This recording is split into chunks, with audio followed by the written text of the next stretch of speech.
Assalamualaikum warahmatullahi wabarakatuh. Perkenalkan, kami kelompok 1A dari Angkatan 200, Latsar CPNS Pemprov DKI Jakarta.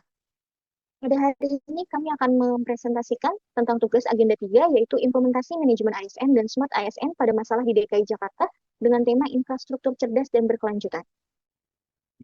Meskipun kemajuan transportasi publik DKI Jakarta pesat, kita masih menghadapi 3 isu yang menghambat kenyamanan mobilitas warga. Yang pertama, kurangnya konektivitas jalur pedestrian. Yang kedua, ketidakpastian waktu tunggu. Dan yang ketiga, belum optimalnya pemenuhan fasilitas aksesibilitas bagi kelompok rentan. Berdasarkan analisis menggunakan metode APKL dengan skala Likert 1-5, kita menetapkan bahwa pemenuhan fasilitas bagi kelompok rentan adalah isu yang paling mendesak untuk segera ditangani. Isu ini meraih skor maksimal karena tingkat aktualitas dan urgensinya yang sangat tinggi bagi mobilitas inklusif di Jakarta. Kenyataan di lapangan menunjukkan bahwa meskipun revitalisasi berjalan, fasilitas tersebut belum berfungsi maksimal, seperti ditemukannya guiding block yang terputus atau justru mengarah ke arah yang berbahaya. Masih banyak ditemukan kemiringan rem kursi roda yang terlalu curam dan minimnya ketersediaan serta lift atau eskalator khusus difabel yang sering mengalami gangguan operasional. Terdapat 3 kedudukan ASN. Yang pertama yaitu ASN sebagai pelaksana kebijakan publik, berperan dalam merencanakan pembangunan fasilitas yang memenuhi standar bagi kelompok rentan. Dalam isu ini, ASN seringkali hanya berfokus pada penyerapan anggaran tanpa memahami standar teknis yang ada untuk kelompok rentan. Yang kedua, ASN sebagai pelayan publik bertugas mengidentifikasi kebutuhan bagi kelompok rentan ketika menggunakan mode transportasi dan tindak lanjutnya. Dalam isu ini, fasilitas bagi kelompok rentan seringkali dalam kondisi tidak terawat dan jumlahnya yang terbatas. Yang terakhir, ASN sebagai perekat dan pemersatu bangsa berperan dalam memastikan tidak adanya diskriminasi dalam akses mobilitas. Dalam isu ini, adanya pembiaran pada fasilitas yang rusak menciptakan kesan di masyarakat bahwa wajar jika kelompok rentan sulit untuk berpengalaman. Terdapat 3 peran ASN dalam tugas umum pemerintahan. Yang pertama yaitu sebagai perencana, ASN harus mampu menerjemahkan kebijakan makro ke dalam program kerja yang inklusif serta memastikan pemenuhan aksesibilitas untuk kelompok rentan. Namun diketahui bahwa saat ini dalam perencanaan belum sepenuhnya mengadopsi standar desain yang universal. Hal ini tidak sesuai dengan tujuan pembangunan yang berkelanjutan. Yang kedua, pelaksana.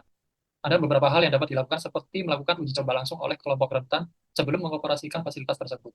Namun, dalam pelaksanaannya saat ini masih kurang melibatkan langsung kelompok rentan, sehingga banyak keluhan terkait kualitas dan aksesibilitas fasilitas. Hal ini bertentangan dengan UU Nomor 8 Tahun 2016 tentang penyandang disabilitas. Yang terakhir, sebagai pengawas, yaitu memastikan pemenuhan standar aksesibilitas bagi kelompok rentan belum dilaksanakan secara optimal.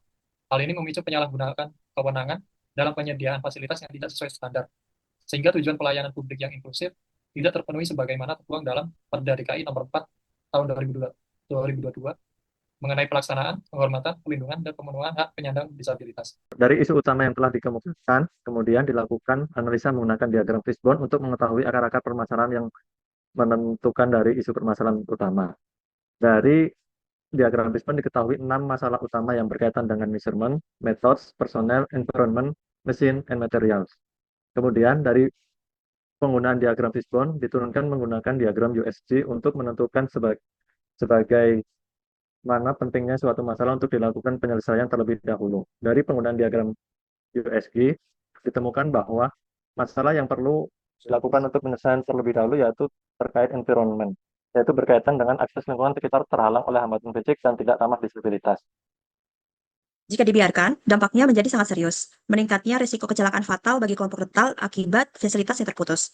Hal ini juga dapat menurunkan kemandirian mobilitas dari kelompok rentan yang menyebabkan mereka terus bergantung pada bantuan orang lain.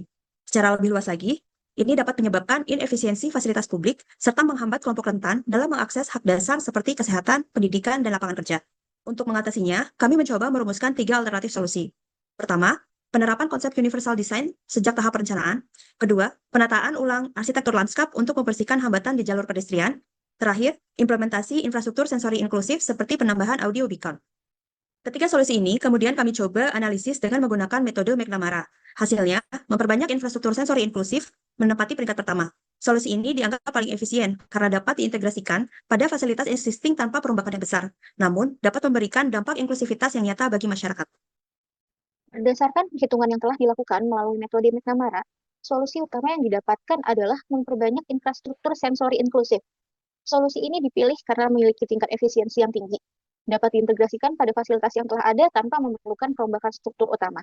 Dengan mengedepankan aspek kenyamanan sensorik, instansi menunjukkan komitmen pada standar pelayanan publik yang lebih humanis, modern, dan berkontribusi dalam langkah menuju top 20 Global City. Sekian presentasi dari kami. Atas kurang dan lebihnya, terima kasih.